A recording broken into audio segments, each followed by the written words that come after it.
Okay, so extreme business planning with Lisa Wells. She is a lender who I highly respect and does a lot of business. And I know you do a lot of these trainings. So who's not better for you to lead this extreme business planning as we take our business into the next year and figure things out? The market is slower. It's shifted. It's different. So you take it from here, Lisa.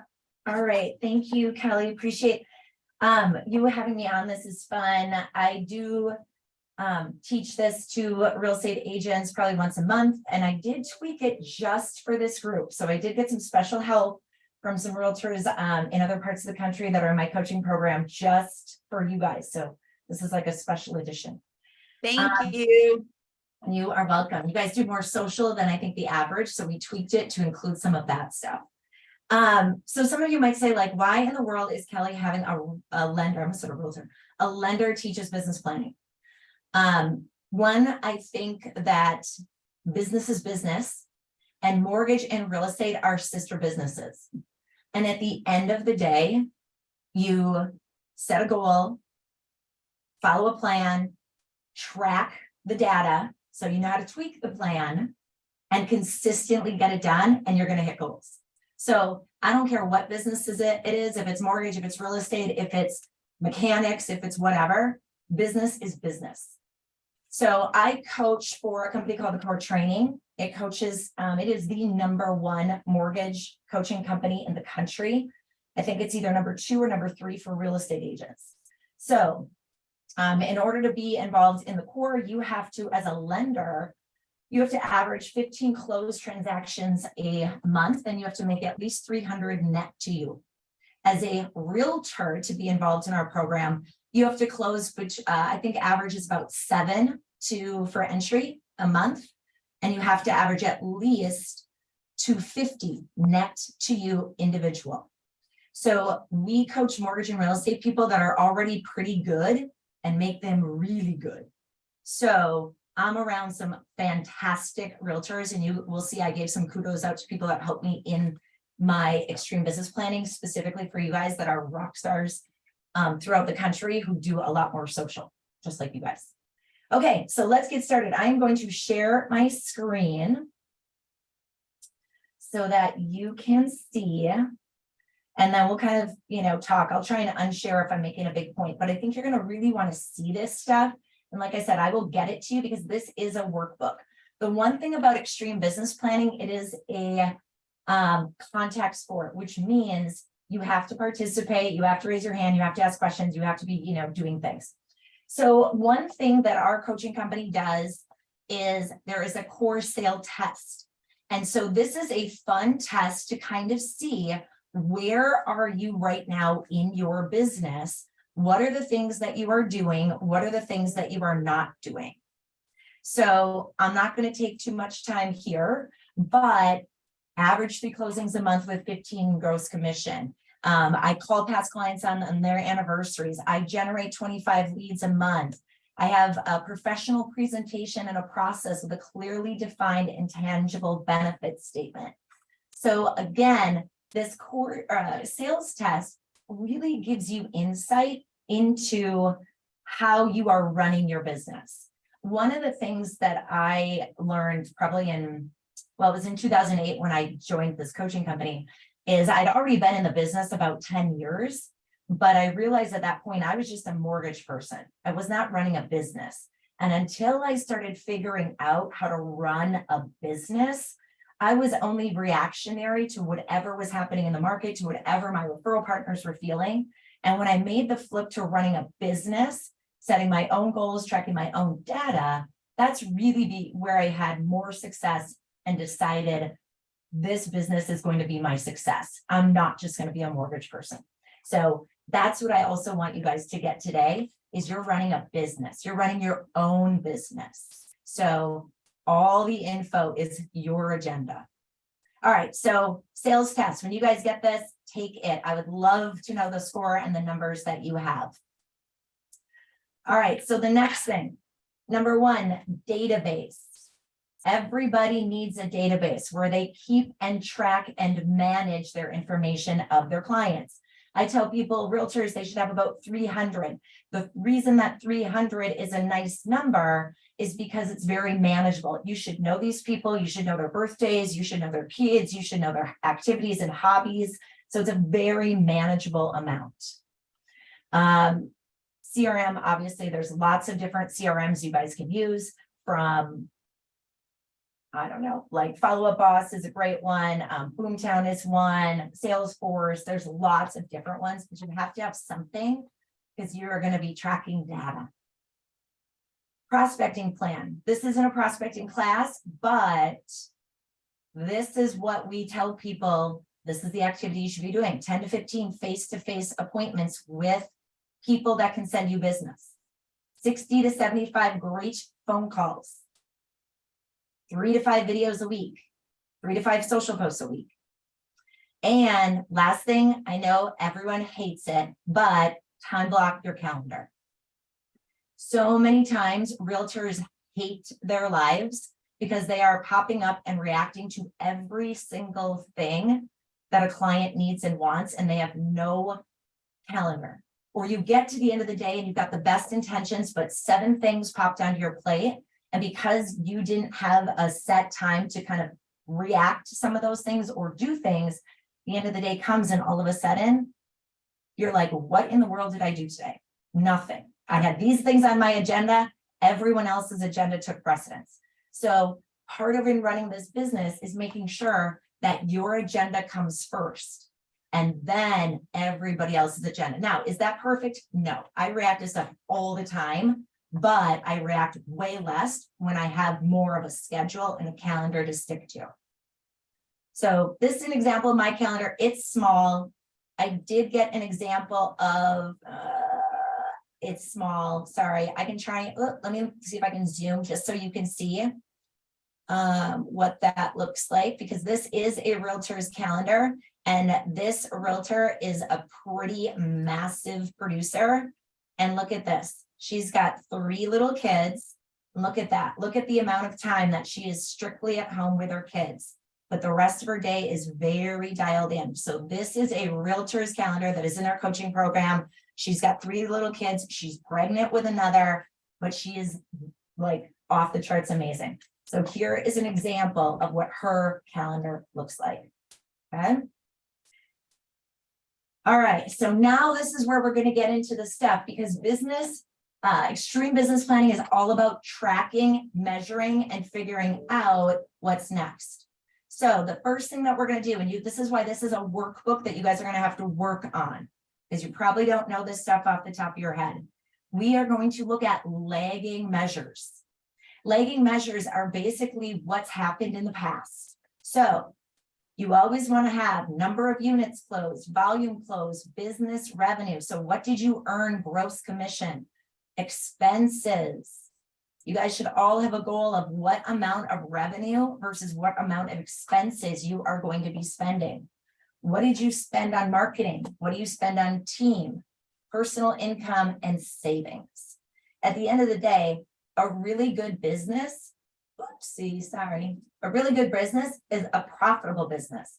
Because at the end of the day, if you're not making any profit, your business is going to go out of business or defunct, or you will burn out, crash, and say real estate sucks. It doesn't. It just has to be controlled a little bit. So basically what you want to do is you want to go back to last year if you've got the info, and then current year. How many units have you closed year to date? What has your volume been? All of these categories should be filled in. And then set the goal. Goals should be set right now.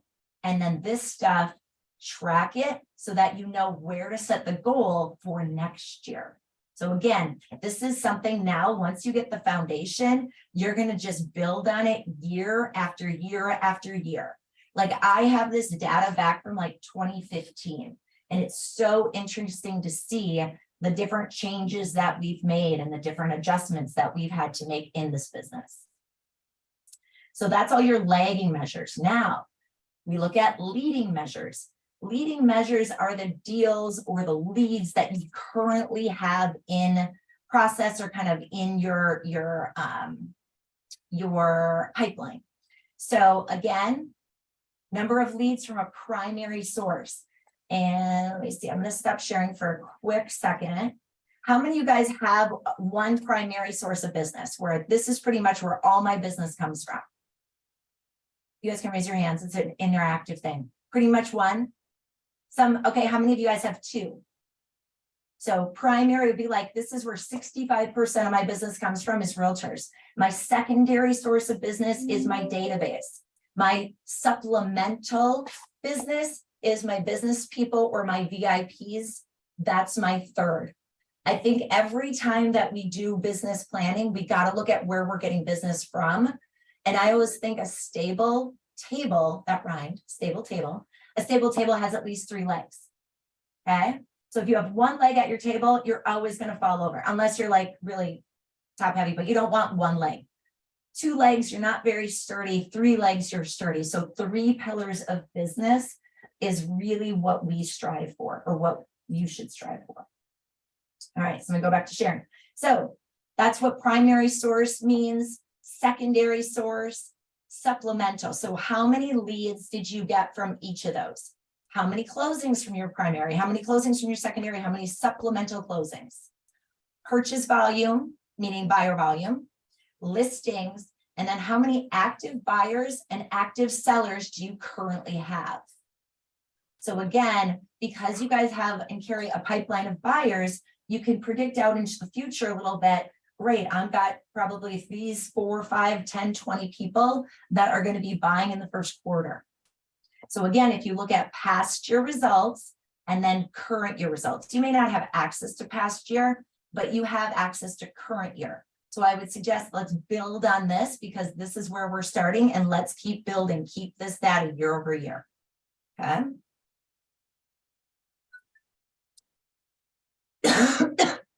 All right, so this is something that I took from Sasha Tripp. She's an incredible realtor out of Charlottesville, Virginia. And guys, this lady is a beast. Year to date, she's closed 248 transactions. She's made over $1.5 million net to her, not gross, net, after everyone's been paid. So she is a beast. She helped me with some of this. So I have one of these for me, but basically all she wrote down was what she wanted is a goal for volume, what she wanted is a goal for units. And then every month it's written in here. So she keeps track of it. Volume goal, volume actual, unit goal, unit actual. It's a really quick and simple way for you to see exactly what your business is doing. I would challenge to add leads to that too. We track leads because leads are a leading indicator. And I want to see if I'm over or under my goal in leads as well. So this is just a simple way to track on a monthly basis to get your numbers. All right, so 1 year business plan. So this is your current year. It's just a summary page. I closed X number of units this year. I averaged X number of volume. My average commission was X. My current hours are. That's a big one, you guys. As realtors, you work a lot of hours. Mortgage people, we work a lot of hours. So we really have to make sure and protect our time so that we know, is this deal worth chasing around and leaving my family on a Saturday or a Sunday to go do it? Is it worth it or not? Because again, we want to make sure we're running a business and you're not just a realtor who pops around when anyone wants you to. My daughter really wants something. Okay. Average sale price. Oopsie, get rid of that. Hang on, let me go back. All right. You currently have staff members. If you have team, great. If you do not, forget it. No problem. My main client. This is where you get the majority of your business from. Number of people in your database. Primary closing source. Again, this would be your main client. So again, if your main client is builders, if your main client is Sphere, if your main client is database, secondary closing source, maybe you have a HR director that sends you, a few deals a year. Maybe you have divorce attorneys that send you deals per year. Right now, you got to know, where are these sources of business coming from? Your current marketing activities. We're going to get into this in a second, but prospecting is different than marketing. Okay. So again, what are you doing to market to your primary lead sources, to your secondary lead sources, to your supplemental lead sources? I'm going to give you a secret. They shouldn't all be the same. How you guys market to your number one lead source should be much more aggressive, much more tied in than to your secondary and to your supplemental. And then current business expenses, monthly and annually. What are you spending on this business on a monthly basis? Kelly mentioned earlier, she's doing closing gifts. For me, we go through and I set all of my business in October. I like a fiscal year that starts in October. Do you guys have any idea why? You guys can unmute and shout out. I don't know, I just thought. Anyone have an idea why I set my fiscal business that starts in October? Nobody? Okay, here's why. Because guess what happens? October, November, December, what happens in our real estate world? Oh my gosh, it's Thanksgiving. Oh my gosh, it's Christmas. Nobody wants to hear from me. And all of a sudden, we've got the downhill slide of activity. And then January comes and we're like, hell yeah, we're ready for January to hit. Where's all my business? Well, guess what? You didn't do much in October, November, and December to generate for January. So that's why I start my fiscal year in October, because I want to hit the ground, boots running, October, November, December, so I don't have a crappy first quarter. That's my reasoning. Okay, so I do a lot of activity so that I am in front of people and I'm ready to roll January. Because if I don't work October, November, December, and then January I start to work, on average, business takes between 60 and 90 days to get to the closing table. And that's quick these days. So I started earlier. So current business. Okay, this is where you are now. Now, where can you project? Okay, this is where you're setting down some physical goals for next year. Now, leads. Anytime you are looking at leads, you have to know your conversion. Okay, most people don't know a lot of their conversion. And so on average, a warm sphere lead will convert at about 60 to 70%, depending on your skill set. For me, a warm lead will probably convert at usually about 50 to 60%. But you can track your conversion when you're looking at leads to closings. That will tell you for every lead what your conversion ratio is to get to the closing table.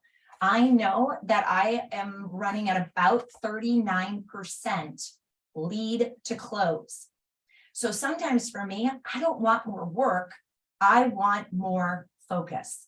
So I look at, geez, if I want to raise up what I'm closing this year, I don't necessarily need more leads. I have to increase my conversion, because that's when you start really running a business, when you understand what your numbers look like.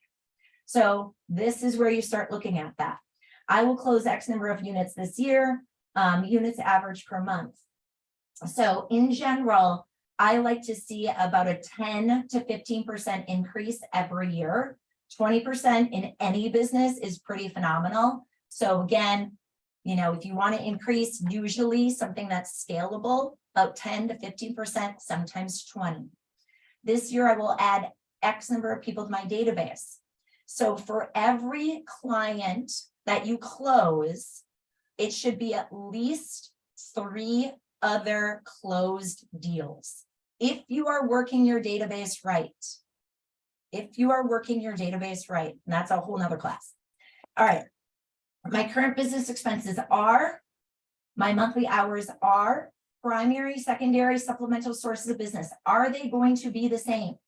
So I mentioned earlier, my number 1 source of business is Realtors. My number 2 source of business is database. My number 3 source of business is business people and VIP. So basically divorce attorneys and financial planners.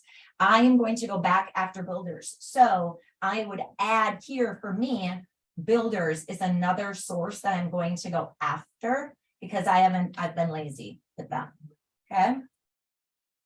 All right. Main prospecting activities. Prospecting is belly to belly, phone calls, coffees, lunches. How can we do business? Tell me about your business. How can I help you? All of that. That is prospecting. Phone calls, text messages, all that kind of fun stuff. Marketing is more passive. I'm going to do an e-newsletter every week. I do a video every single week. I do a past client newsletter every single month. I do a video every single month to my PQ clients, people that are approved and out looking. So marketing a little bit more passive, prospecting, belly to belly, face to face. What training might you need? For me, I'm writing down social. I need help on social. It is something I'm working on. Tools, I always need to close better.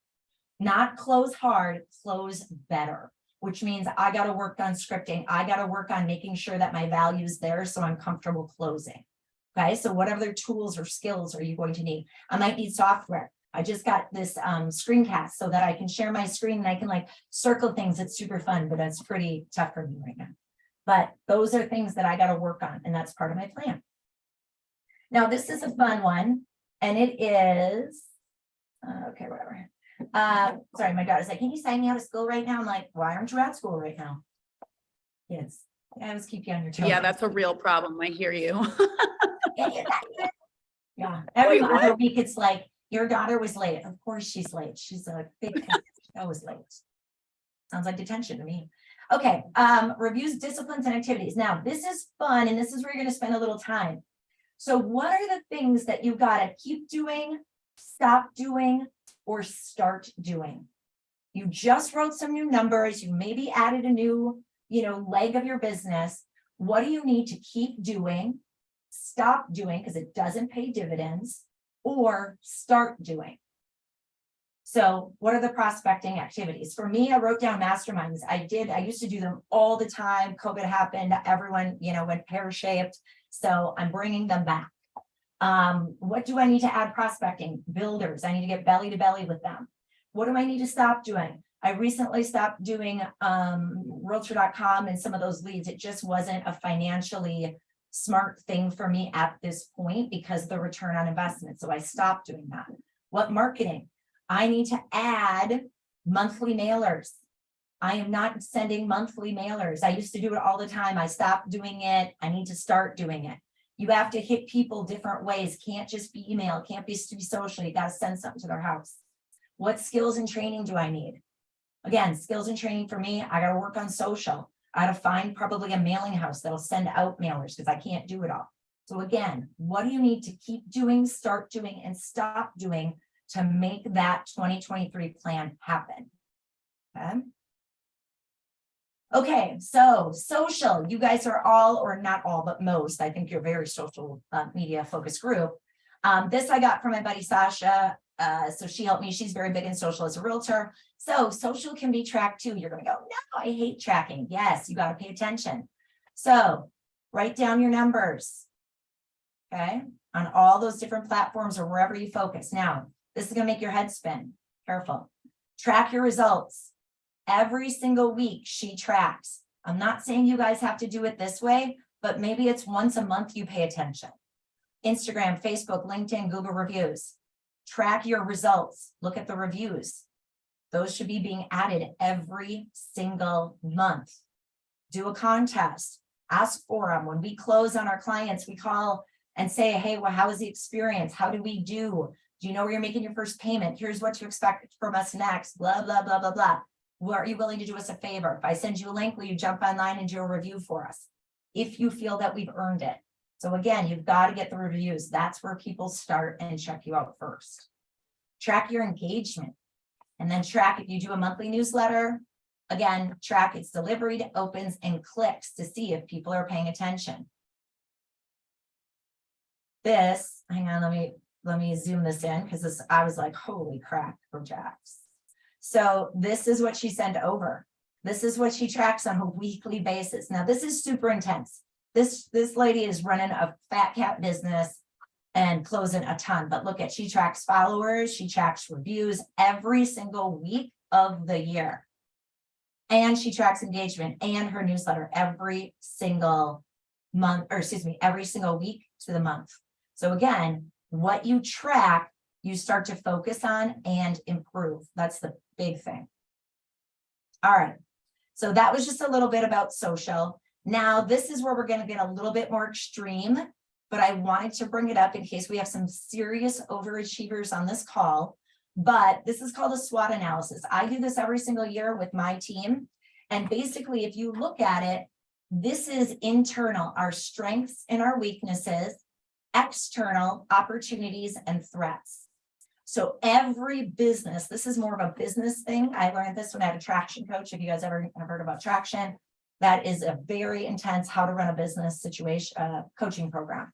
So strengths, weakness, opportunities, threats. If you see massive amount of opportunity right now, do you also see in the gray lots of weaknesses? So, and you see some of the things on there. Don't use database consistently. Missing opportunities, time management, not optimizing systems. These are all weaknesses that we're going to work on this year. If I don't write them down and I don't know them, can't fix them. Okay. So there's a blank one so that you guys can have that. I will always send over my stuff so you have an example. Vision, this is getting really deep into business planning. So I'm going to go really fast. We have core values. These are my core values. This is our core focus, marketing strategy. Again, this is pretty deep into really extreme business planning, but I think it's fun for you guys to see. There's a blank one for you. And then this is my vision traction organizer. So this was basically set in October. These are my goals for next year. These are things that I work on a quarterly basis. And these are the things that are kind of issues or problems in the business that will make it to my issues list to work on. Every 3 months. I fix these problems. So that's it. But I'm going to send this to you because this is really like big businesses are run on this. So this is really to the nth degree, but I wanted you guys to see it so that you knew you could go from as simple as having a CRM and time blocking and doing a 1 page to doing something super crazy and extreme like this. I love that. Can you back up one? Can you back up a couple? So you're going to send us that one. I'm going to I love it. Number 2, your core values. Number 2, get shit done. No wonder I just like you so much. Like, I love that you're just so real. And that is it. Like, get shit done. But plan ahead. I love that. I don't like it if someone says no. Find someone else that's going to say yes or a way around it. Be real, all in. On our wall, and I got in trouble for cursing on our wall. They're like, take it down. I'm like, oh, still here.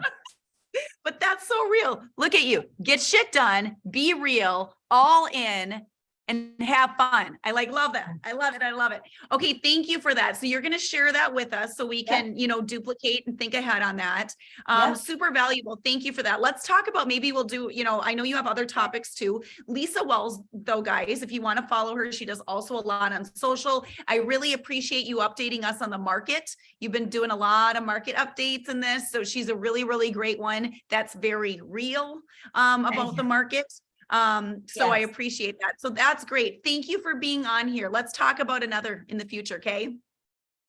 Yes, no problem. I'm just looking if there's any questions that you want me to answer. This is good. You are welcome. Okay, you guys. So I will send this all to Allie so that she's got it.